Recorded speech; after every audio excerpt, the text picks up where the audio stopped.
Have you ever wondered if you're supposed to be with someone, if the universe is conspiring to bring the two of you together? Here are 6 things that will happen when the universe wants you to be with someone. Okay, we're talking about the law of attraction. We're talking about the universe or spirit energy or God. And how do you know that source energy, that the universe wants the two of you to be together? What are the signs? What are the things that will happen that will kind of give it away and say, hey, this is more than just about me or more than just about my partner. This is about kind of a divine inspiration taking place here. The first thing that will happen is that you will notice that the two of you share a similar journey. Now, it doesn't mean that if one of you works in a doctor's office, that both of you will work in a doctor's office. No, it doesn't mean that at all. It means that you have it's hard to define. It's kind of a spiritual undertone. It's a destination that you both desire, say, financial independence. You both desire abundance in your life and prosperity.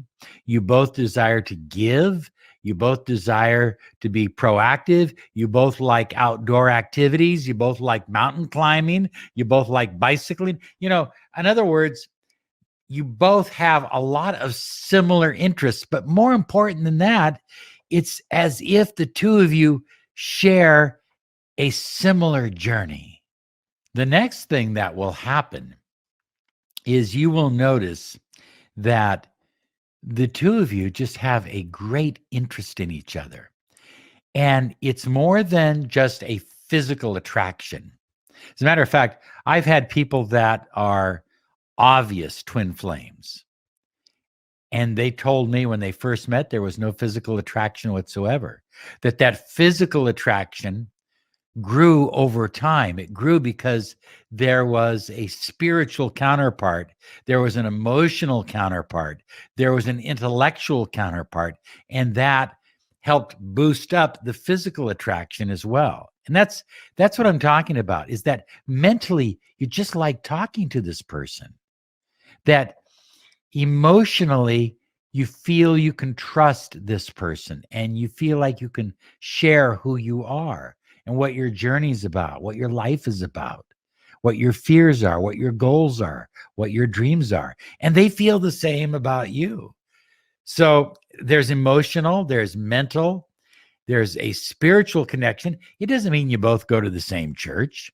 You may not even be of the same religion, but you have this similar spiritual connection. And of course, at some point, there's this physical connection. And as I said, the physical connection oftentimes is the least important because it will develop in time. It will develop the more the two of you spend time together and grow in your journey. So we're talking about 6 things that will happen when the universe really, and I want to clarify this. The universe doesn't want for anything. Okay. Want indicates lack. So I didn't really know what other word to use there that would keep it simple. But really, the universe doesn't want for anything. But the universe is conspiring to bring the two of you closer together in a relationship.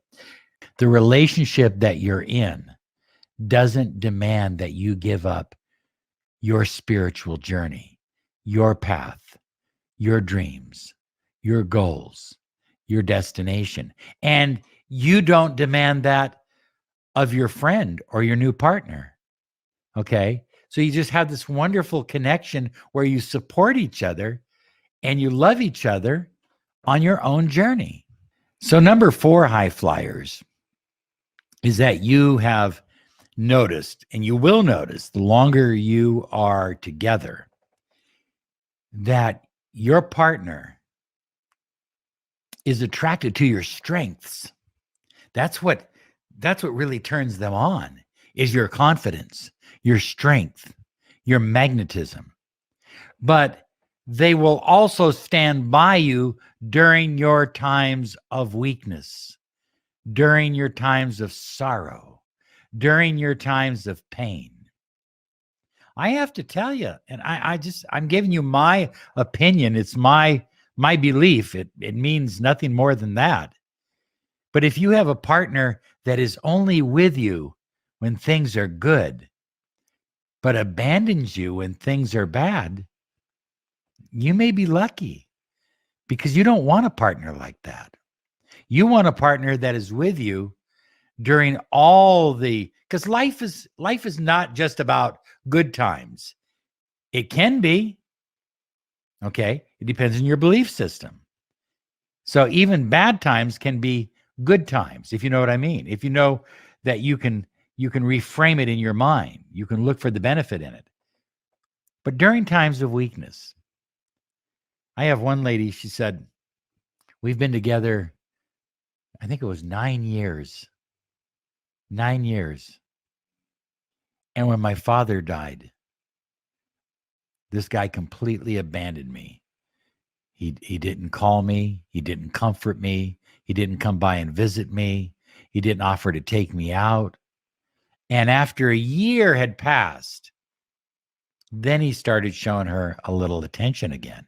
But during that period of time, he just kind of backed off because he didn't want to feel her pain. When you find somebody that is willing to accept what you're going through and work with you on it, that's the universe. Well, high flyers, the fifth thing is obvious, but at some point, you really can't imagine them not being in your life. You can't imagine not getting that morning phone call. Or, in my own personal journey, I wake up every morning and there's a cup of coffee waiting for me. I can't imagine not having that. And when you reach that point where you just can't imagine that person not being a part of your life, that's a pretty strong indication that the universe desires the two of you to be together. Number 6 is that you share more than eros. Eros is erotic love. It's passion. And I believe it's absolutely necessary. I believe it's important. But there's also philia, which is friendship, a deep connection on a friend level. And then there's agape, a spiritual connection, an unconditional connection, universal unconditional love. I love you in spite of what you're doing. I will always love you. I may not condone it. I may not like it. I may not even accept it, but I'll still love you. So when you can sit down and say, I honestly feel all 3 types of love, I believe that's the universe calling the two of you together.